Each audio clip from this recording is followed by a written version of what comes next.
ఇక డీటెయిల్స్ లోకి వెళ్తే కేసీఆర్ నన్ను ఓడించడానికి ఇంతగా దిగజారాలా? ప్రత్యేక టీంతో ఓటుకు 10,000 రూపాయలు పంపిణీ చేస్తావా అని బీజేపీ జాతీయ ప్రధాన కార్యదర్శి బండి సంజయ్ నిప్పులు చెలరేగారు. సమాచారం ఇచ్చిన పోలీసులు ఎందుకు నిలువరించడం లేదని ఆయన ప్రశ్నించారు. కరీంనగర్ నియోజకవర్గంలో బండి సంజయ్ గెలుస్తున్నారని అన్ని సర్వేలు తేల్చడంతో ముఖ్యమంత్రి కేసీఆర్ రంగంలోకి దిగి ప్రత్యేక టీంతో డబ్బులు పంపిణీ చేయిస్తూ తనను ఓడించేందుకు కుట్రలు చేస్తూ దిగజారిపోయారని విమర్శించారు. కేసీఆర్ సీఎంగా ఉంటూ ప్రజాస్వామ్యాన్ని కూని చేయడానికి సిగ్గులేదా అంటూ ధ్వజమెత్తారు. మీరెన్ని కుట్రలు చేసినా కరీంనగర్ లో గెలవబోతున్నానని, అదే సమయంలో డిసెంబర్ 3న కేసీఆర్ మాజీ సీఎం కాబోతున్నారని ఆయన జోస్యం చెప్పారు. కరీంనగర్ లోని కొత్తపల్లిలో బీఆర్ఎస్ నాయకులు ప్రత్యేక టీం ద్వారా డబ్బులు పంపిణీ చేస్తుండగా బీజేపీ కార్యకర్తలు అడ్డుకున్న నేపథ్యంలో అక్కడికి వెళ్లిన బండి సంజయ్ అనంతరం మీడియాతో మాట్లాడారు.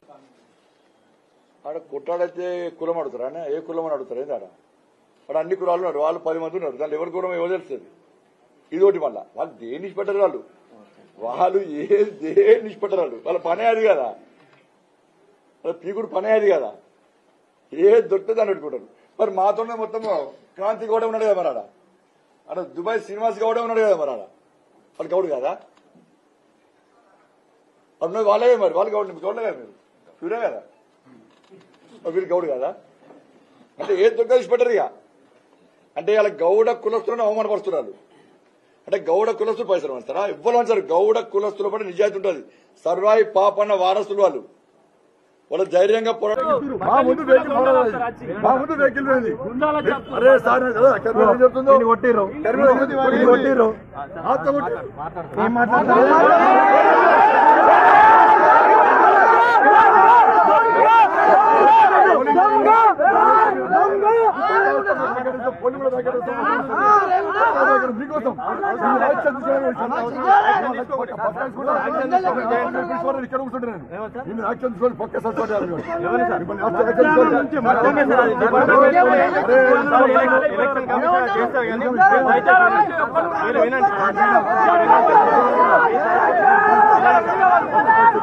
నేను చేస్తా సార్,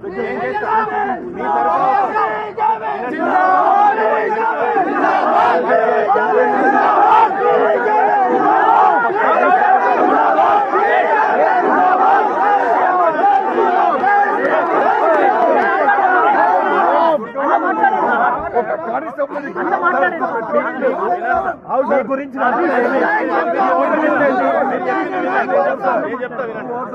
మీ తరఫున ఒక రిప్రజెంటేటివ్ పెట్టండి. మీ పాట దానికి సమాధానం చెప్తాను. దానికి సమాధానం నేను పెట్రోలింగ్ చేస్తున్నా. నాకు ఇంతవరకు కాంప్లైంట్ మా పెట్రోలింగ్ నడుస్తుంది.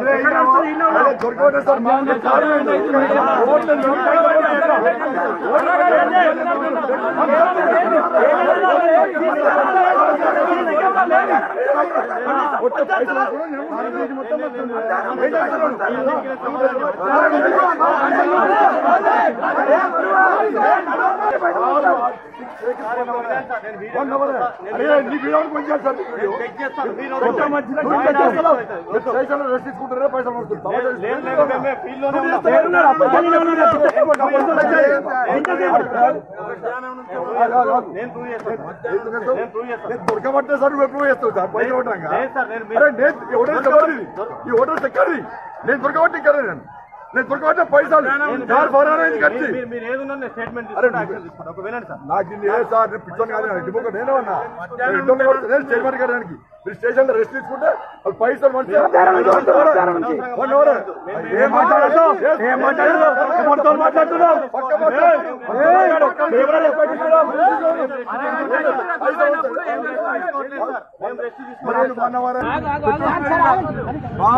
పైసలు వస్తున్నారు, ఓటర్ నుంచి పట్టుకొని పైసలు వస్తున్నారు,